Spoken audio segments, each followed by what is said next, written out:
সবাইকে স্টক অবজারভারের পক্ষ থেকে নতুন বছরের শুভেচ্ছা জানাই। বন্ধুরা, আজ আমরা এমন 5টি স্টক নিয়ে আলোচনা করব যে স্টকগুলি 2024-এ 30 থেকে 50% পর্যন্ত ক্যাপিটাল গেইন দিতে পারে। আর এই স্টকগুলি আমরা সিলেক্ট করেছি স্টকগুলোর হিস্ট্রিক্যাল ডাটা, মার্কেট পারফরমেন্সের সাথে স্টকগুলোর পারফরমেন্স এবং মানি ফ্লো। মূলত এই বিষয়গুলোর উপর গুরুত্ব দিয়েই আমরা স্টকগুলো পিক করেছি। আর যে 5টি স্টক নিয়ে আজ আমরা আলোচনা করব সেগুলো হলো Rupali Life, Eastern Housing Limited, Capitec Grameen Bank Growth Fund, Genex Infosys এবং ইস্টার্ন ইন্স্যুরেন্স। আলোচনাটি শেষ পর্যন্ত শুনতে থাকুন। আলোচনাটি শুরুতেই সবাইকে রিকোয়েস্ট করব ডিসক্লেইমার অংশটি আপনারা ভালো করে পড়ে নেবেন। পুঁজিবাজার ঝুঁকিপূর্ণ। আপনার কোনো পার্সোনাল বাই এবং সেলের কারণে আপনি যদি ক্ষতিগ্রস্ত হয়ে থাকেন সে দায় স্টক অবজারভার বহন করবে না।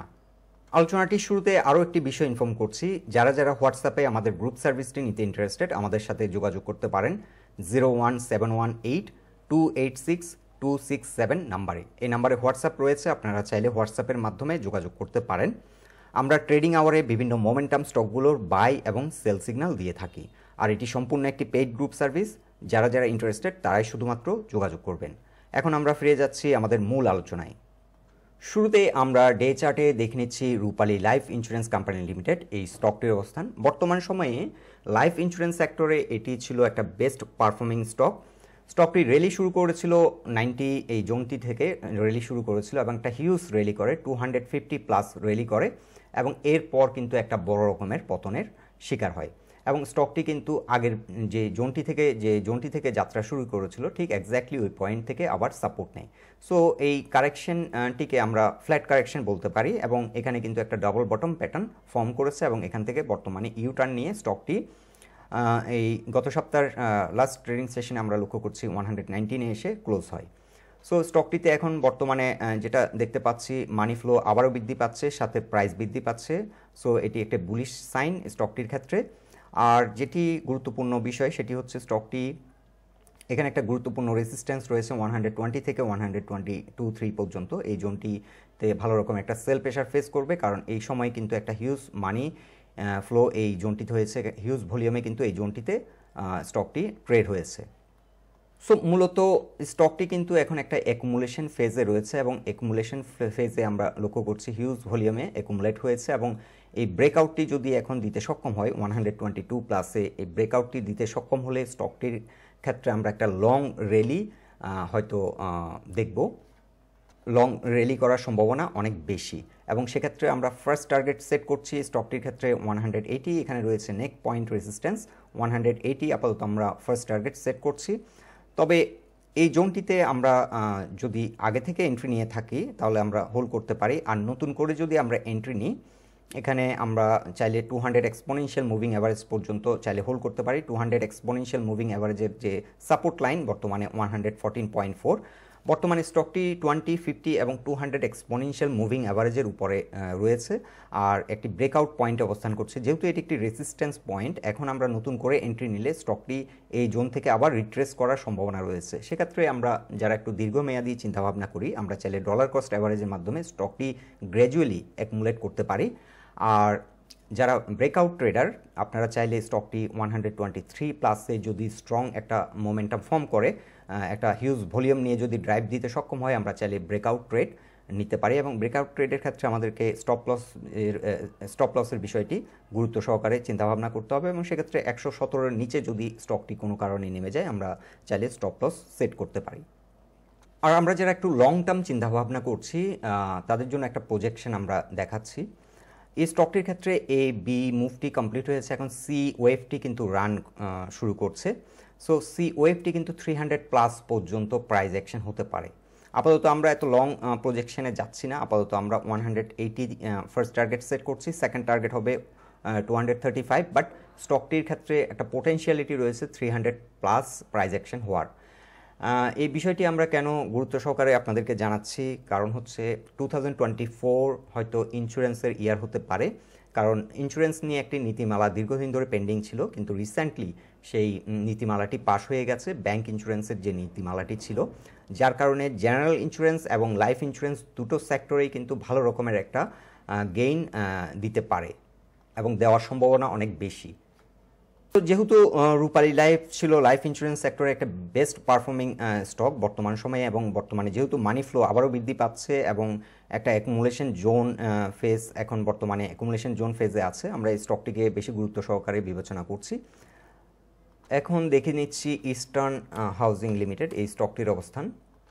ইস্টার্ন হাউজিং লিমিটেড এই স্টকটি বর্তমানে 86.4-এ এসে ক্লোজ হয়েছে লাস্ট ট্রেডিং সেশনে, এবং এটি 20 এবং 50 এক্সপোনেনশিয়াল মুভিং অ্যাভারেজের উপর ঘুরে দাঁড়াতে সক্ষম হয়েছে। দীর্ঘদিন ধরে কিন্তু স্টকটি স্ট্রাগল করছিল 20 এবং 50 এক্সপোনেনশিয়াল মুভিং অ্যাভারেজের উপর ঘুরে দাঁড়াতে, আর লাস্ট ডে 20 এবং 50 এক্সপোনেনশিয়াল মুভিং অ্যাভারেজের উপরে ঘুরে দাঁড়ানোর কারণে কিন্তু ভলিউমও বৃদ্ধি পেয়েছে। সো এই স্টকটি এন্ট্রি নেওয়ার জন্য একটা সুইটেবল প্রাইস পয়েন্টে বর্তমানে অবস্থান করছে, এবং এখানে একটা প্যাটার্ন আমরা ড্র করেছি। এটা একটা সিমেট্রিক্যাল ট্রায়াঙ্গেল প্যাটার্ন অ্যাপারেন্টলি মনে হচ্ছে, আর এই প্যাটার্নটি যদি ব্রেকআউট দেয়, ব্রেকআউট পয়েন্ট হবে 92.5 কিংবা 93। এই জোনটিতে ব্রেকআউট দিলে এটি 200 এক্সপোনেনশিয়াল মুভিং অ্যাভারেজের উপর ঘুরে দাঁড়াবে, এবং এখানে প্যাটার্ন ব্রেকআউট হলে স্টকটি ক্ষেত্রে আমরা একটা লং র্যালি এক্সপেক্ট করতে পারি, এবং এই র্যালিটি আপ টু 190 পর্যন্ত কন্টিনিউ করবে। যাত্রাপথে দুটো মেজর রেজিস্ট্যান্স ফেস করবে, 126 প্রাইস পয়েন্ট একটি রেজিস্ট্যান্স ফেস করবে, এবং আরেকটি রেজিস্ট্যান্স ফেস করবে 139 থেকে 140। এই জোনটিতে সিগনিফিক্যান্ট একটা সেল প্রেশার আসবে, কারণ এখানে হিউজ ভলিউমে একসময় ট্রেড হয়েছিল এই জোনটিতে। সো বর্তমানে ঢাকা স্টক এক্সচেঞ্জে গুড পারফর্মিং স্টকগুলোর মধ্যে এটিও একটি অন্যতম গুড পারফর্মিং স্টক। আর এই স্টকটির এখন যে কি সাপোর্ট সেটি হবে এই ট্রেন লাইনটি সাপোর্ট হিসেবে অ্যাক্ট করবে, এবং বর্তমানে আমরা লক্ষ্য করছি 81 কিংবা 80 এই জোনটিতে কিন্তু সাপোর্ট নিচ্ছে, এবং এখানে সেল প্রেশার কিন্তু অনেকটা কমে গেছে। সো স্টকটির ক্ষেত্রে এখন সেলার উইক, এবং স্টকটি নতুন করে আবার মোমেন্টাম ফর্ম করছে। যেহেতু ভলিউম বৃদ্ধি পাচ্ছে এবং প্রাইস অ্যাকশন হচ্ছে, স্টকটি আমরা চাইলে এখন ওয়াচ লিস্টে রাখতে পারি, এবং আমরা চাইলে ডলার কস্ট অ্যাভারেজের মাধ্যমে স্টকটি রেগুলার বেসিস কালেক্ট করতে পারি। স্টকটি এই প্যাটার্ন ব্রেকআউট দিলে একটা ভালো রকমের প্রাইস অ্যাকশন হবে, এবং গ্র্যাজুয়ালি স্টকটি এখান থেকে মুভ করে 190 পর্যন্ত প্রাইস অ্যাকশন হতে পারে। তবে স্টকটির ক্ষেত্রে আমরা ফার্স্ট টার্গেট সেট করব 120, আমরা ফার্স্ট টার্গেট সেট করব 120 থেকে 125, এবং সেকেন্ড টার্গেট হবে 139 থেকে 148। এখন আমরা ডে চার্টে দেখে নিচ্ছি Capitec Grameen Bank Growth fund এই মিউচুয়াল ফান্ডটির অবস্থান। এই মিউচুয়াল ফান্ডটিকে আমরা এত বেশি গুরুত্ব দিচ্ছি কারণ এখানে হিউজ একটা ভলিউম কিন্তু অ্যাকুমুলেট হয়েছে। এখানে একটা হিউজ ভলিউমে আমরা টার্নওভার দেখতে পাচ্ছি। মিউচুয়াল ফান্ডগুলোকে বর্তমানে শক্তিশালী করার একটা পরিকল্পনা চলছে, এবং এক্ষেত্রে আমরা পোটেনশিয়াল কিছু মিউচুয়াল ফান্ড চাইলে আমাদের ওয়াচ লিস্টে রাখতে পারি, এবং আমাদের পোর্টফোলিওতে চাইলে আমরা ডলার কস্ট অ্যাভারেজের মাধ্যমে স্টক এই ফান্ডগুলোকে আমরা চাইলে গ্র্যাজুয়ালি কালেক্ট করতে পারি। এই ফান্ডটিকে আমরা এত বেশি গুরুত্ব দিচ্ছি কারণ এটার একটা হিস্ট্রিক্যাল ধারাবাহিকতা আমরা লক্ষ্য করছি। পারফরমেন্স 28 পর্যন্ত প্রাইস অ্যাকশন হয়েছিল রিসেন্টলি, এবং এরপর কিন্তু একটা ফ্ল্যাট কারেকশন দেয়। ফ্ল্যাট কারেকশন দিয়ে এটি বর্তমানে আবার ইউটার্ন নিচ্ছে। বর্তমানে এটি ফিবোনাচি রিট্রেসমেন্ট চার্টে আমরা লক্ষ্য করছি 23% সাইকেলটি কমপ্লিট করে আবারও রিট্রেস করে। সো এই ফান্ডটি ভালো পারফর্ম করবে। 14 এখানে যে ব্রেকআউট পয়েন্টটি ছিল 14.4, আমরা এর আগেও আপনাদেরকে এই ফান্ডটির ব্যাপারে জানিয়েছিলাম। 14.4 হচ্ছে একটি ব্রেকআউট পয়েন্ট, এবং ভালো একটা ভলিউম নিয়ে কিন্তু এই ব্রেকআউটটি দিয়েছিল, কিন্তু পরবর্তীতে আবারও কিন্তু রিট্রেস করে যায়। সো এই ফান্ডটি আমরা চাইলে গ্র্যাজুয়ালি এখন কালেক্ট করতে পারি, অথবা নতুন করে যদি আমরা ট্রেডিং পার্সপেক্টিভ থেকে চিন্তা করে এন্ট্রি নিই তাহলে আমরা এটি 15+ এন্ট্রি নিলে এই ফান্ডটি হয়তো কুইক প্রাইস অ্যাকশনের মাধ্যমে একটা ভালো রকমের র্যালি, একটা বড় র্যালি করতে পারে। এই ফান্ডটির ক্ষেত্রে আমরা লং টার্ম প্রজেকশন রাখছি 38। আমরা আশা করছি এটি আবার ইউটার্ন নিয়ে এই ব্রেকআউটটি দিতে সক্ষম হলে কুইক প্রাইস অ্যাকশনের মাধ্যমে তার যে রিসেন্ট হাই ছিল 28 এটিকে চেস করবে, এবং এটিকে ব্রেকআউট করে নিউ একটি হায়ার হাই ক্রিয়েট করারও সম্ভাবনা রয়েছে। তবে আপাতত আমরা এই ফান্ডটির ক্ষেত্রে 27 আমরা ফার্স্ট টার্গেট সেট করব। যাত্রাপথে যে রেসিস্ট্যান্সগুলো ফেস করবে 17.4 একটি রেসিস্ট্যান্স ফেস করবে, 19.5, 21.5 এবং 24.3 এইগুলো হচ্ছে ফিবোনাচি রিট্রেসমেন্টে সাইকেল রেসিস্ট্যান্স। সো এই পয়েন্টগুলোতে কিন্তু মেজর কিছু সেল প্রেশার আসবে। সো মিউচুয়াল ফান্ডগুলোর ভালো করার সম্ভাবনা কিন্তু অনেক বেশি, এগুলো অনেক লো প্রাইস পয়েন্টে অবস্থান করছে এবং মার্কেট ভালো হলে এই ফান্ডগুলো ভালো একটা গেইন দিবে বলে আমরা আশা রাখছি। এখন ডে চার্টে দেখে নিচ্ছি আইটি সেক্টরের একটি good performing stock Xenix Infosys limited. এই স্টকটি নিয়ে আমরা অনেক বেশি হোপফুল ছিলাম। এখানে একটা হিউজ মানি ফ্লো নিয়ে কিন্তু একটা লং ড্রাইভ দিয়েছিল, লাইক 120 পর্যন্ত প্রাইস অ্যাকশন করেছিল এবং এরপরে কিন্তু আবার একটা বড় রকমের পতন এবং এরপরেও আবার 112 টাকা পর্যন্ত প্রাইস অ্যাকশন করেছিল এবং এই জোনটিতে আমরা একটা হিউজ মানি ফ্লো লক্ষ্য করছি। এবং এখন বর্তমানে যে কারেকশনটি হয়েছে, কারেকশনটিতে কিন্তু মানি আউটফ্লো কিন্তু খুব একটা বেশি আমরা লক্ষ্য করছি না এবং এখানে সেলার কিন্তু অনেকটা উইক। যদিও আইটি সেক্টরের বেশিরভাগ স্টকই এখন পারফর্ম করছে না, কিন্তু এই স্টকটির পোটেনশিয়ালিটি অনেক বেশি, কারণ তারা একটা বড় রকমের টেন্ডার পেয়েছে, প্রায় 2000 কোটি টাকার একটা কাজ পেয়েছিল ভ্যাট অধিদপ্তরের কাছ থেকে। সো সেদিক থেকে বিবেচনায় স্টকটি ভালো করার সম্ভাবনা অনেক বেশি এবং আইটি সেক্টর 2024-এ অনেক ভালো করবে বলে আমরা আশা রাখছি। আমরা আশা করছি যে সার্ভিস সেক্টরের যে কোম্পানিগুলো সেগুলো এখন বর্তমান সময় ভালো করবে এবং আইটির অ্যাপ্লিকেশন কিন্তু ডে বাই ডে আমাদের জনজীবনে বৃদ্ধি পাচ্ছে, যার কারণে এই স্টকগুলো ভালো করার সম্ভাবনাও অনেক বেশি রয়েছে। আর টেকনিক্যাল প্যারামিটারে আমরা যেটা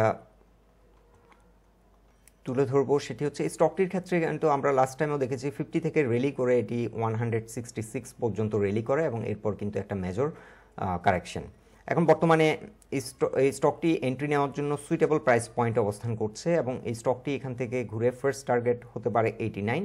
এখানে এসে একটা সেল প্রেশার ফেস করবে, তবে আমরা একটু লং টার্ম এখন চিন্তাভাবনা করব। আমরা এই স্টকটির ক্ষেত্রে ফার্স্ট টার্গেট সেট করব 110, আমরা ফার্স্ট টার্গেট সেট করব 110 কিংবা 105 থেকে 110, 38% পর্যন্ত মিনিমাম রিকভারি আমরা আশা করছি। আর মার্কেট যদি ভালো পারফর্ম করে সেক্ষেত্রে আমরা সেকেন্ড টার্গেট সেট করতে পারি 135 থেকে 140, এই জোনটিতে আমরা চাইলে আমাদের সেকেন্ড টার্গেট সেট করতে পারি। সো এই স্টকটি থেকেও কিন্তু 20 থেকে ইজিলি 30 থেকে 40% গেইন হয়তো পেয়ে যাব যারা একটু ধৈর্য সহকারে স্টকটি হোল্ড করতে পারবেন পোর্টফোলিওতে। আমরা উইকলি চার্ট দেখলেও আমরা যে বিষয়টি দেখতে পাচ্ছি, এখানে কিন্তু একটা হিউজ ভলিউমে কিন্তু টার্নওভার হয়েছে এবং সেই অনুপাতে এখন যে কারেকশন হয়েছে মানি কিন্তু আউটফ্লো একেবারেই কম। সো টার্নওভার কিন্তু খুব একটা নেই, কিন্তু যেহেতু মার্কেটে একটা আনসার্টেনিটি চলছে এবং ডিসেম্বর ক্লোজিং, সেই হিসেবে অনেক স্টকই কিন্তু পারফর্ম করছে না। স্টকটি এন্ট্রি নেওয়ার জন্য একটা গুড প্রাইস পয়েন্টে অবস্থান করছে বর্তমানে। তো ইন শর্ট আমাদের ফার্স্ট টার্গেট হবে 105 থেকে 110 কিংবা 104 থেকে 110, এই জোনটিতে আমরা ফার্স্ট টার্গেট সেট করব। এখানে 38%-এর একটি সাইকেল কমপ্লিট করবে। আর ওভারঅল মার্কেট পারফরমেন্স যদি ভালো করে স্টকটির ক্ষেত্রে আমাদের সেকেন্ড টার্গেট হবে 140। এখন উইকলি চার্টে দেখে নিচ্ছি ইস্টার্ন ইন্স্যুরেন্স কোম্পানি লিমিটেড, এই স্টকটির অবস্থান। এই স্টকটির ক্ষেত্রে আমরা লক্ষ্য করছি যে 30 থেকে একটা হিউজ রেলি 166 কিংবা 7 পর্যন্ত রেলি করে এবং এরপরে কিন্তু একটা বড় রকমের পতন। স্টকটি সাপোর্ট নেই 46-এ এসে এবং এখান থেকে এখন আবারও ইউটার্ন নিচ্ছে। স্টকটি যেহেতু এখন বর্তমানে আবার ঘুরে দাঁড়িয়েছে এবং আমরা উইকলি চার্টে একটি বিষয় লক্ষ্য করছি, স্টকটি কিন্তু উইকলি চার্টে 20, 50 এবং 200 এক্সপোনেনশিয়াল মুভিং অ্যাভারেজের উপর অবস্থান করছে। এই স্টকটি যদি আমরা এখন এন্ট্রি নিই, ট্রেডিং পার্সপেক্টিভ থেকে আমরা যদি চিন্তা করি স্টকটি 60 নিচে নেমে গেলে স্টপ লস দিয়ে দেওয়াটাই বেটার হবে। আর এই স্টকটি এখান থেকে যদি কন্টিনিউ করে তাহলে আমাদের ফার্স্ট টার্গেট আমরা সেট করতে পারি 92, আমাদের ফার্স্ট টার্গেট হবে এবং সেকেন্ড টার্গেট হতে পারে 104। সো মূলত এই জোনটিতে সিগনিফিক্যান্ট একটা সেল প্রেশার আসবে। তবে বর্তমানে যে মানি ইনফ্লো আমরা লক্ষ্য করছি, বর্তমানে কিন্তু একটা হিউজ মানি ফ্লো নিয়ে কিন্তু এখন একটা নতুন করে ট্রেন্ড ক্রিয়েট হচ্ছে এবং এই ট্রেন্ডটি আমরা আশা করছি কন্টিনিউ করবে এবং তার যে রিসেন্ট প্রিভিয়াস হাই সেটিকে চেস করবে। আপাতত আমরা এত লং প্রজেকশনে যাচ্ছি না, এটি যখন তার পারফরমেন্সের ধারাবাহিকতায় ফিরবে আমরা টাইম টু টাইম আপডেট করব কোন পয়েন্ট থেকে এক্সিট নিতে হবে এবং কোন পয়েন্টে আবার নতুন করে রিএন্ট্রি নিতে হবে। সো ইনভেস্টিং গ্রাউন্ড থেকে চিন্তা করলে এখন এই স্টকটি এন্ট্রি নেওয়ার জন্য একটা সুইটেবল পজিশনে রয়েছে। চাইলে আমরা স্টপ লস সেট করতে পারি অথবা চাইলে ডলার কস্ট অ্যাভারেজের মাধ্যমে আমরা অ্যাভারেজ ডাউনও করে নিতে পারি। সো এটা যার যেরকম স্ট্র্যাটেজি আপনারা চাইলে অ্যাপ্লাই করতে পারেন। তবে আমরা স্টকটা ফোকাস করছি, স্টকটি তার রিসেন্ট প্রিভিয়াস হাই চেস করবে এবং এটিকে ব্রেকআউট করে নিউ একটি হায়ার হাই করারও সম্ভাবনা রয়েছে, কারণ এখানে একটা হিউজ মানি ইনফ্লো এই জোনটিতে আমরা লক্ষ্য করছি। এই মানিগুলো কিন্তু অনেক দিন ধরে সাস্টেন করবে এবং এটি একটি লং ট্রেন্ড হিসেবে হয়তো আবার নতুন করে অ্যাপিয়ার্ড হতে পারে সামনের দিনগুলোতে। এই জোনটিও আপনারা যদি লক্ষ্য করেন, এখানে কিন্তু একটা হিউজ মানি ফ্লো হয়েছিল এবং অনেক সময় ধরে কিন্তু এটি আবার ইনঅ্যাক্টিভ ছিল। এরপরে কিন্তু এখান থেকে নতুন করে আবার মানি ফ্লো নিয়ে একটা লং র্যালি শুরু করে।